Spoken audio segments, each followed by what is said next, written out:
নমস্কার বন্ধুরা, আজ আবারও আরেকটা নতুন রান্নার ভিডিও নিয়ে আপনাদের সামনে চলে এসেছি। আপনাদের প্রত্যেককে আমার চ্যানেলে স্বাগত। আশা করি আপনারা সবাই খুব ভালো আছেন, আমিও খুব ভালো আছি। আজ আমি কাঁচা কলা আর আলু দিয়ে একটা মজার রেসিপি আপনাদের সঙ্গে শেয়ার করব।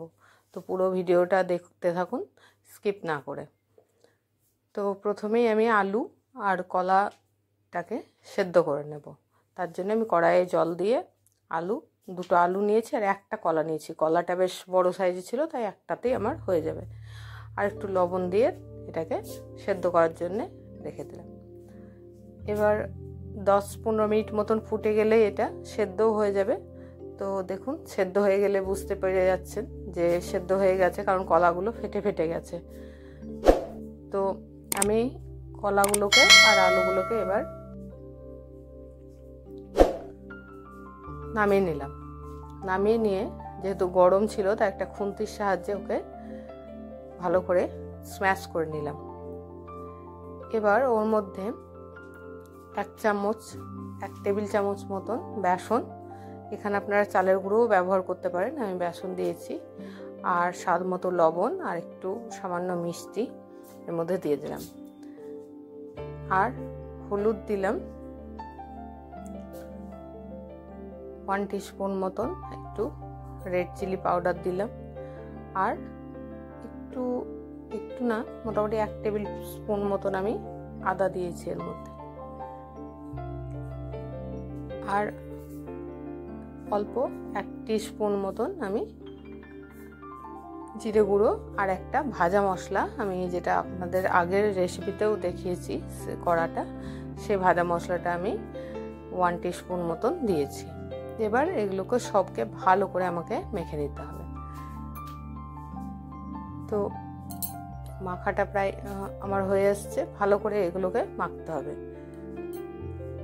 আর মাখাটা একটু টাইট করে মাখতে হবে, কলাটা যেন নরম না হয়ে যায় সেদ্ধ করার সময়, না তো বড়াটা খুব একটা ভালো হবে না। এটা পকোড়ার মতন হবে খেতে, পকোড়া টাইপেরই হবে। তো এটা ভাতের সঙ্গেও খেতে পারেন আপনারা, বা স্ন্যাক্স হিসেবে সন্ধ্যাবেলাতেও খেতে পারেন। আর সম্পূর্ণ নিরামিষ যে কেউ খেতে পারেন, যারা নিরামিষ খান, আমিষ খান না, তারাও এটা খেতে পারবেন। তো আমার মাখানো হয়ে গেছে। মাখিয়ে আমি 5 মিনিট মতন ঢাকা দিয়ে রেখেছিলাম। তো কড়াই আমি সাদা তেলে ভাজবো এটা। তো আপনারা সর্ষের তেলেও ভাজতে পারেন, আমি সাদা তেলে ভেজেছি। তো তেলটা গরম হয়ে এলেই আমি একে একে বড়াগুলোকে সব ছেড়ে দেবো।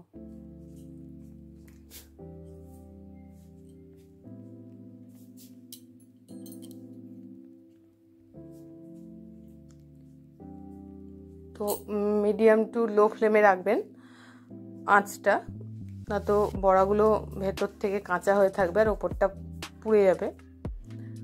তো মিডিয়াম টু লো ফ্লেমে রেখেই আমি কিন্তু বড়াগুলোকে ভাজবো।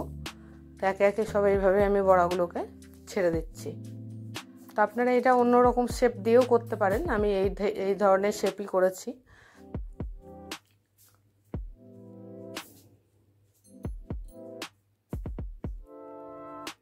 তো আমার 1 পিঠ ভাজা হয়ে গেছে। এবার আমি বড়াগুলোকে একবার সবগুলোকে উল্টে দেবো।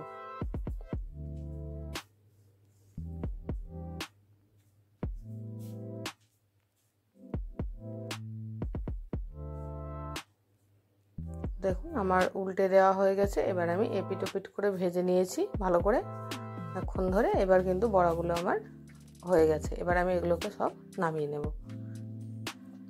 তো এইভাবেই ভাজতে হবে, লাল লাল করে একটু সময় নিয়ে ভাজতে হবে, তবেই কিন্তু খেতে ভালো হবে, না তো খুব একটা ভালো হবে না খেতে, মানে মুচমুচে ভাবটা হবে না, একটু নরম নরম ভাব হয়ে যাবে।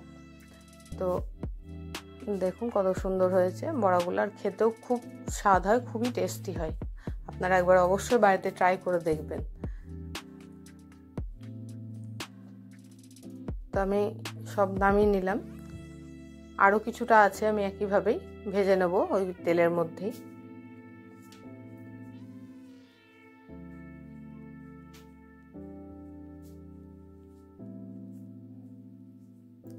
তো এগুলো আমার ভাজা হয়ে গেল। এবার এগুলোকেও আমি নামিয়ে নেব।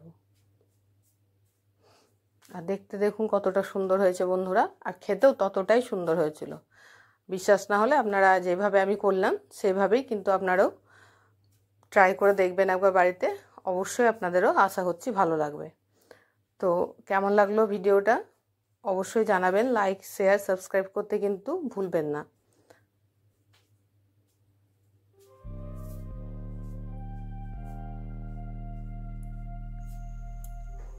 তো একটা আমি বড়া দেখাচ্ছি, কেমন আওয়াজটা শুনে বুঝতে পারছেন যে কতটা মুচমুচে হয়েছে বড়াটা, দেখুন। তো ঠিক আছে বন্ধুরা, আজকের মতো এখান পর্যন্তই। আবার পরে নেক্সট আর একদিন আর একটা নতুন রেসিপি